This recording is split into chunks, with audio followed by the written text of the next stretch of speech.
What's up, everybody, and welcome back to Enjoying the Review. I am your host for this evening, the incomparable Zach Jones.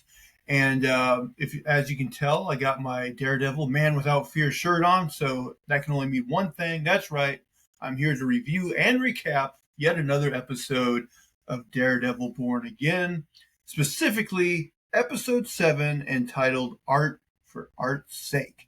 As always, before I get into things, guys, I hope you'll consider subscribing to the YouTube channel, leaving a thumbs up, leaving a comment, giving me a positive review, all that good stuff. If you prefer, you can also listen in audio form on your podcast catcher of choice. And you can follow me on social media, either on Twitter at Zach Jones Live, ZachJonesLive, or on Blue Sky at Enjoying the Review. Okay, guys, so let's get into it. So episode 7, I'll say I liked this episode decently, but I definitely have a few things that bothered me. And for that reason, I'm giving episode 7 a 7 out of 10. As always, right off the top, I want to give a spoiler warning because I can't really get into my big nitpicks of this episode without just going right into spoilers. And then after I hit the high points, then I'll do the recap and get into the details of this week's episode. So one thing I will say on the plus side is there was a fight in this episode, and it didn't really employ a lot of the bad-looking CGI tricks that we've seen in the prior episodes. It was a pretty basic fight, to be fair, but I did like that they did it in a more practical way. It looked better, so please, more of that, less of the other stuff. So a plus there. So there's one scene I want to talk about, which I think stretches the credulity of Matt's powers. Because as we know, he's blind, but all of his other senses are very heightened. And anybody who reads comics knows, even if he reads something that's not in Braille, his fingertips are so sensitive that he can, pick up, the small, indentations in a piece of paper, and he can read that way. So we get this scene where he gets into Muse's lair, and Muse is obsessed with Matt's girlfriend Heather, and he drew some sketches of her face. And Matt's feeling these sketches, and he's remembering feeling Heather's face, and he is able to put together from feeling that this is a sketch of Heather's face. And I'm kind of come on. First of all, he's feeling a 2D object compared to a 3D human being. And are you telling me if this guy drew a picture of some other, lady that was a similar, I guess, similar hair build to Heather, that he would have been able to discern the difference. I was I don't buy this as a thing to where the painting is so lifelike, and his feeling of Heather's face is so ingrained in his memory that he could just feel and be oh no, that's my girlfriend, that's Heather. I mean, I just thought that scene stretched the credulity of his powers to such a degree that I was this is kind of stupid, and I didn't really buy it. I wish they would have found a different way. Even maybe he finds a bunch of copies of her book or things she's written, and he feels those, and it's he puts it together that he's obsessed with Heather. Or there just had to be a better way than what they did here, which I thought was silly. I just did. But I guess the big thing we got to talk about this episode, and the more I think about this, the more I think it was a mistake, especially in the way they did it, is they killed Muse. They killed the villain. And I just thought, wow, what a waste of potential. It was so unsatisfying. I mean, I would have been okay with him dying eventually. That's fine. But we really didn't even get to know him.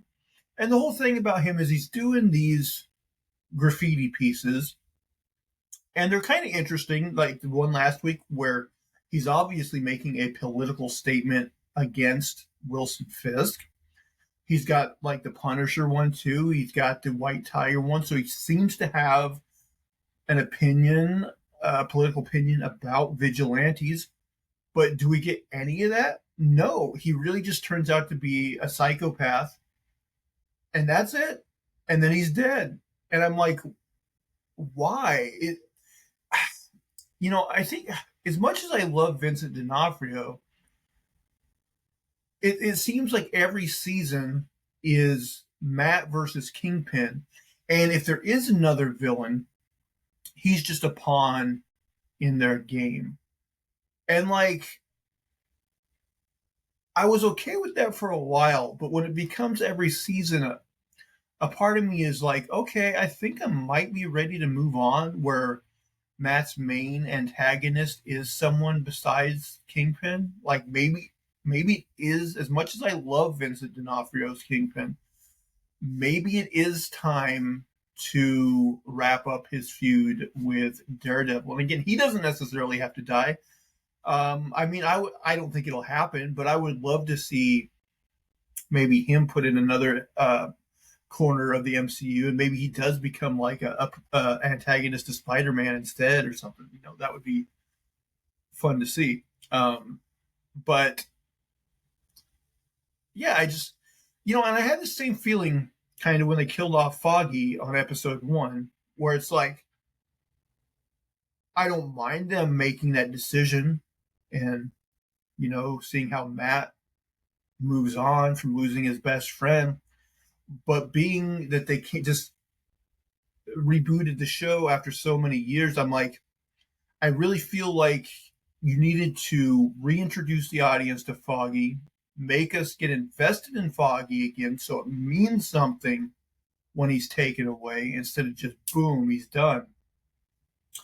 And I kind of feel the same with this Muse character. Like Muse, we barely knew ye. And it seemed like maybe there was something interesting going on. It seemed like maybe you had something to say. And then just boom, dead. Boy, the more I think about it, the more I don't like that decision. I feel like they could have done something so much more interesting than they did.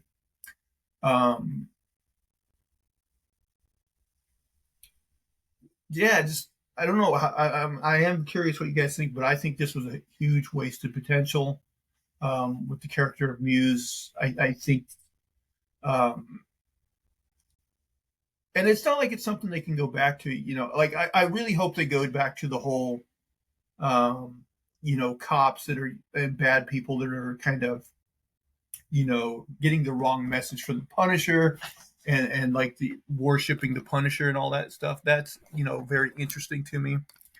And so, I hope they don't just leave that storyline in the dirt, But yeah, I gotta say this is the mark off for me that they just did away with him so long. But I'm droning on and on about this. But maybe in the future episodes they'll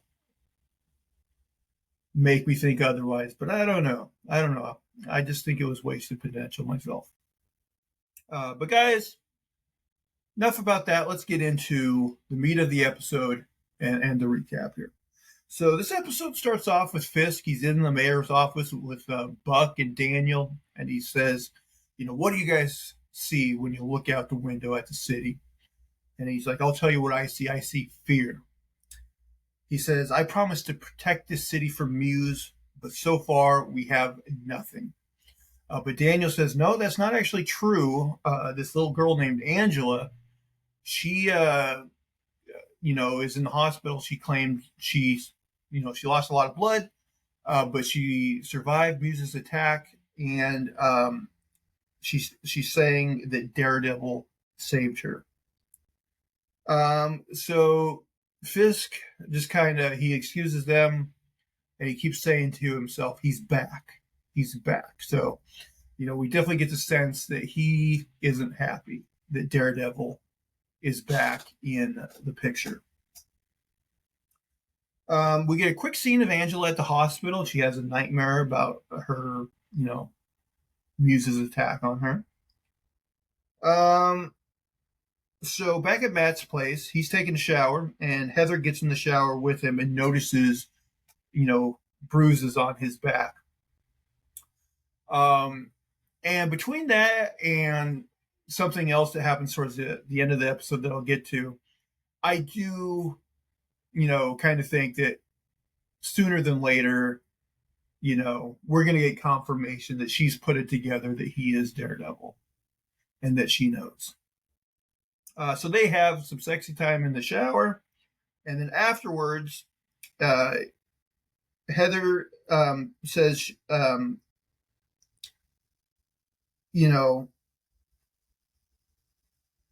she kind of confronts him about the bruises on his back. And Matt lies. He says, oh, I went out for a walk. I'm blind. I bump into things. I get bruises all the time. And she thinks that he might be basically self-destructive or causing himself harm. She tells him that he has been tamping down his trauma for too long. And he says that she is right and that he's working on it, and he's fighting it, And she tells him it's not a fight, it's a process. So, they're introducing a little rockiness in their relationship. But so far, they're working it out. So we get a scene between Matt and Cherry.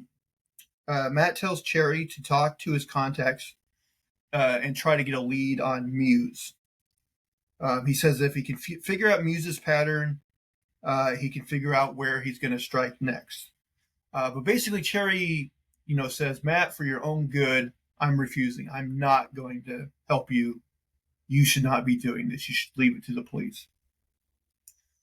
Matt does remind him, however, that when Cherry was still on the force, he called Daredevil for help several times.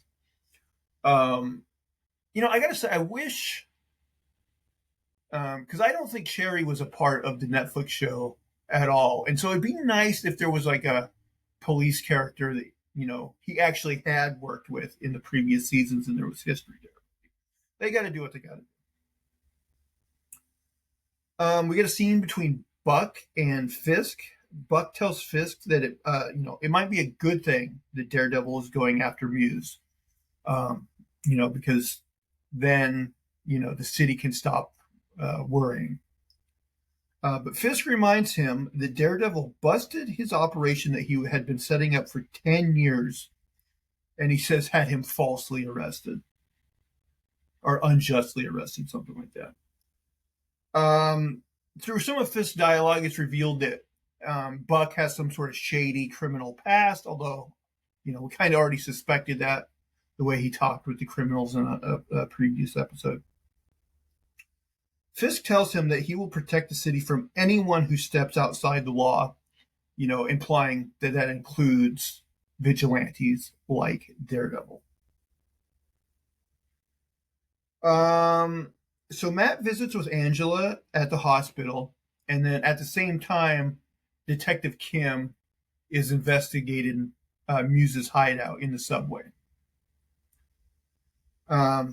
So Angela said that the cops, interrogated her, asked her a bunch of questions, but she's basically telling Matt, I don't know why they're not going to do anything about it, So she definitely, she, for good reasons, she doesn't like the cops. Going to help in this situation. Angela says that Muse had a bunch of sketches of people's faces. And then I believe as Detective Kim is investigating, we get a quick glimpse of them in the scene. So now we get a scene where Vanessa secretly meets with Luca, who's, of course, one of the head of the crime families that Wilson had some, an antagonistic meeting with in the prior episode. Luca tells her that things were better when she was running the show. And he's like, hey, maybe it's time for a change. So, he's trying to plant a seed of getting Vanessa to betray Fisk and, become the leader of the queen pin of crime. And actually, I think that could be an interesting thing for them to do down the road if they do eventually either kill or imprison or in some way get rid of Vincent D'Onofrio's kingpin, is then to have her in charge. That could be a major player. That could be kind of a cool change. So now we get a scene where Heather in her office meets with the weird guy from, I don't remember if it was episode 1 or 2. He had her sign the book, and I even said then, okay, this guy has to be Muse, right? This weird guy. So he turns out to be a man named Bastion Cooper. And I notice the show likes to do this where they'll have 2 scenes going on at the same time. They'll switch back and forth, but there'll be some sort of theme or commonality looping them together. It's a trick they've done many, many times. So now, as the therapy session is going on, Fisk is meeting with Detective Kim in his mayor's office. And she tells him that they believe Muse is this guy, Bastion Cooper. At his lair, they found a rare canvas that only 12 people purchased recently, and they talked to everybody else except Cooper because they could not find him. Fisk reads his rap sheet. He was involuntarily committed at age 15 and several times afterwards. He was also expelled from a school or a college of some sort. We switch back to the therapy office. Cooper tells Heather that his parents forced him to compete in Taekwondo, even though he hated it. Switch back over. Detective Kim tells Fisk that Cooper's Taekwondo instructor mysteriously died, and there was never an investigation. And also the way she talks, it sounds like Cooper's parents were rich, like he comes from a rich, wealthy family. Back to the therapy session. Cooper tells Heather that he learned a lot from Coach Lee, his Taekwondo instructor. I guess mainly to kill, I'm guessing. He tells Heather that all he wanted to be was an artist like he is now. And that is all thanks to her. Her book inspired him. He tells her that she was the key and she unlocked something inside of him. He says that she allowed for his creativity to soar to heights he never imagined. But then he starts talking creepy, and Heather starts, you can tell from her body language, she's becoming very leery of him and is maybe suspecting that he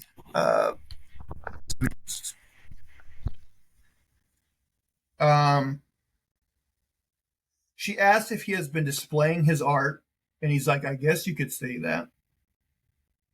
And he starts to get a nosebleed. Back over to the mayor's office, Fisk asks Detective Kim about Daredevil. She says they don't have confirmation that he was in the subway, but they are definitely open to the possibility. So next, back in the therapy office, Bastion paints a drawing of Muse with the blood from his nose. Heather asks him to tell her more about the drawing, and he says she already knows. He can see it in her face. So, of course, she gets freaked out. She tries to run for the door. He catches her and knocks her out. By the way, this is another thing where she seems like a very successful therapist. Like, she has a degree of fame with her book and everything. Are you telling me she doesn't have some sort of receptionist or something? It's just her? I mean, it could be. But I would think someone as successful as her would probably have an employee. but maybe I'm wrong. Next, we get a scene with Kirsten McDuffie and Cherry. And she can tell that Cherry is hiding things from her because him and Matt always have these secret conversations. And she basically tells him, that she trusts him and Matt, but she wishes it were a two-way street. So I'm guessing at some point, maybe not this season, but at some point, find out that Matt is Daredevil as well. Next, Daredevil sneaks into Muse's subway lair. And, okay, this is a scene where he starts feeling the drawings. And his powers, they're so good, his feeling powers, that he can tell that those drawings are of Heather. While he's in there, Officer Powell shows up and catches him. And he quickly knocks him out. But again, this is a problem of writing Daredevil, is we've established that his hearing is crazy good. So, like, how does anyone sneak up on him? You know what I mean? Apparently, Powell, he was really tiptoeing. When he wakes back up, Officer Powell calls Fisk and lets him know that Daredevil was there and also about the drawings of Heather. Now, they've already connected Heather with Fisk because she's the therapist for the couples counseling.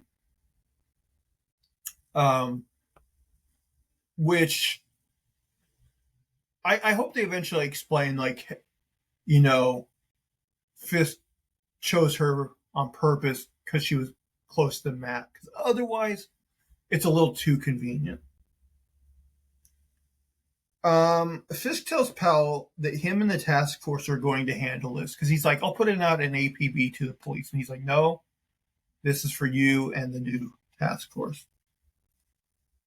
So Heather wakes up and Bastian Cooper is now fully dressed as Muse. He cuts a slit into her arm. And then it seems like he's going to do worse when he hears the police sirens outside. Heather yells at Muse that anyone who needs a mask is a coward. So, we'll see how that carries over when, again, she will almost certainly find out about Matt being Daredevil. So he slams her on the ground and starts to choke her, seemingly, going to kill her. And that's when Daredevil busts through the window. And he has a gun. Daredevil wrestles that from him, and they start fighting. And again, a simple fight, but better than the ones in the previous episodes because, again, much more practical. There is one bit of CG, but not bad. As they are fighting, the task force shows up and start, coming up the steps of the building. Muse runs at Heather with a knife, and so Daredevil kind of impales him through the shoulder with the hook on his billy club, and that's where I'm guessing they use a little bit of CGI, because I don't think that was a practical effect. I will say, I want to see the inner workings of Daredevil's billy club because it seems to do a lot. It can separate it out with the line on it, and now it has a sharp hook that can go through them. I just want to examine this thing.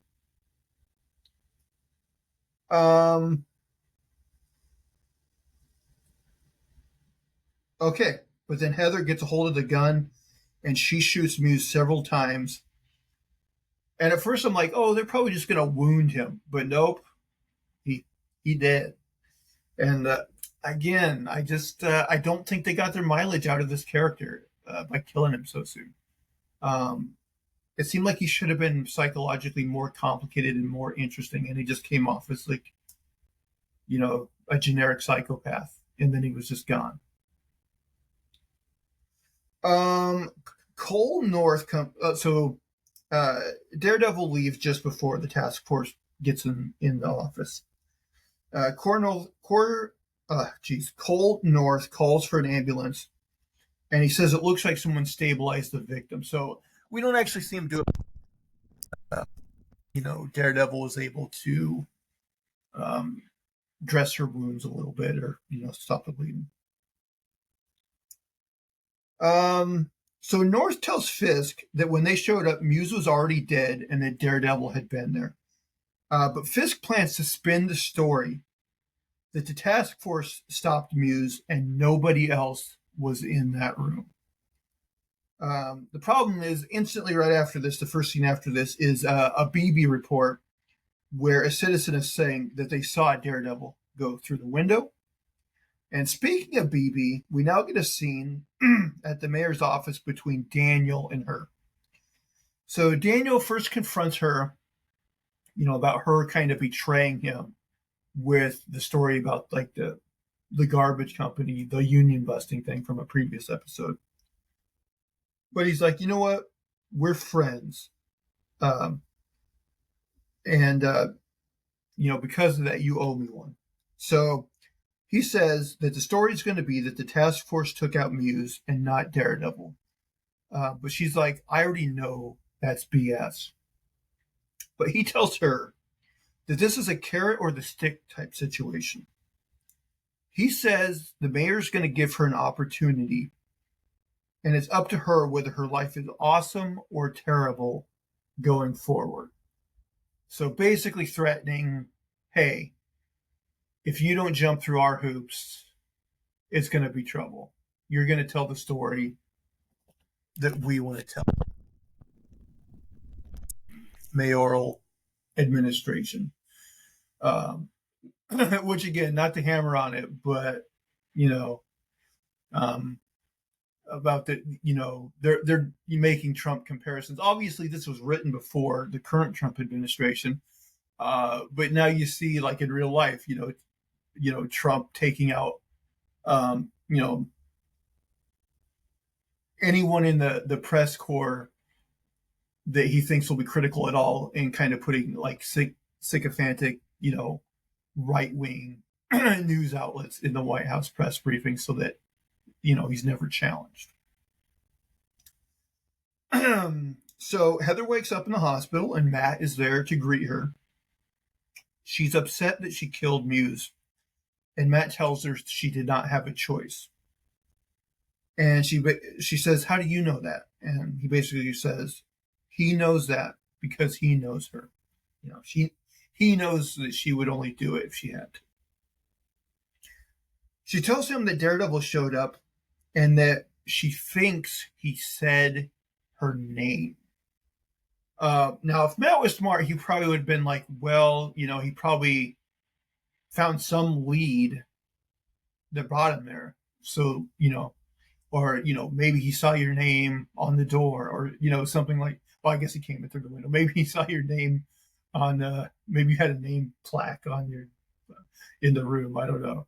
But he seems like he could have came up with something, but with her lying here, and from the seeing his bruises earlier, I think before this season's out, and I think there's only 2 episodes left, she'll put it out there that she's figured it out, I think. Fisk has a press conference where he says masked men can no longer hold the city hostage, and Officer Powell's there holding up Muse's mask, which is blatant crime scene evidence that he probably shouldn't just be waving around on TV. Okay, so this episode caps off with Vanessa texting Luca Fisk's location at this restaurant. So he sneaks in there and he's about to kill Fisk, but out of the shadows, Buck is there, and Buck shoots and kills Luca. Now, I believe the implication here is that Vanessa tipped Wilson off that Luca was trying to betray him and, he took care of him, rather than like Vanessa was actually betraying Fisk, but Fisk was one step ahead and took out Luca. I think that's what they're going for.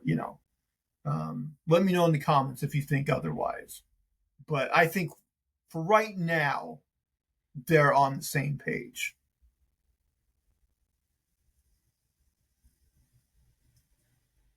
I'm thinking she at some point is going to find out what he's doing to that Adam guy, and maybe that'll lead to more dissension between those two. But for right now, I think she's in the good graces of Fisk, and they're getting along. So yeah, that's it for this episode. Like I said, I think a solid enough episode. Like I certainly didn't dislike it. I just really question their decision to kill off Muse so quickly, and he just instantly became an uninteresting villain to me. Because with the graffiti, you're like, oh, he's going to have a take.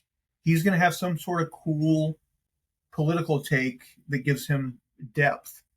And then he just comes to her office, and no, he's just this crazy kid who's had mental issues since he was young, and he killed his taekwondo instructor, and that led him on, finding out that he was a killer, and he just kind of a generic serial killer. And I don't know, instantly less interesting to me. I thought they could have done something much cooler with him, but he is no longer.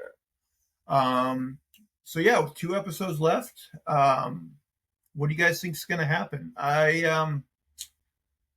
think this is very much, I don't think anything like crazy is going to happen. I think it's just kind of going to set up season 2. I think maybe they'll plant a seed of Vanessa turning on Fisk, perhaps. I could see that happening. I was hoping to, like I mentioned earlier, get a little more of the Punisher, versus, people co-opting him, the cops that, are worshiping him and things like along that nature. And maybe we'll get more of that. Because so far, Hector's killer is still at large, so maybe that'll be kind of the impotence or the big thing in these final 2 episodes. Or you got to assume at some point Angela is going to become White Tiger. I don't know if they'll do that in this season or also save that for later down the road. I think that's something they can definitely kick down the road. But we shall see. So guys, I think that'll do it for today's episode. Like I mentioned earlier, please, I hope you'll consider, if you haven't already, subscribing to the YouTube channel. Leave a like, leave a comment, leave a positive review. You can also listen in audio form on your podcast catcher of choice. And you can follow me on social media on Twitter, at Zach Jones Live, ZachJonesLive, or on Blue Sky at Enjoying the Review. But until next time, guys, I hope you're enjoying the review. Bye, guys.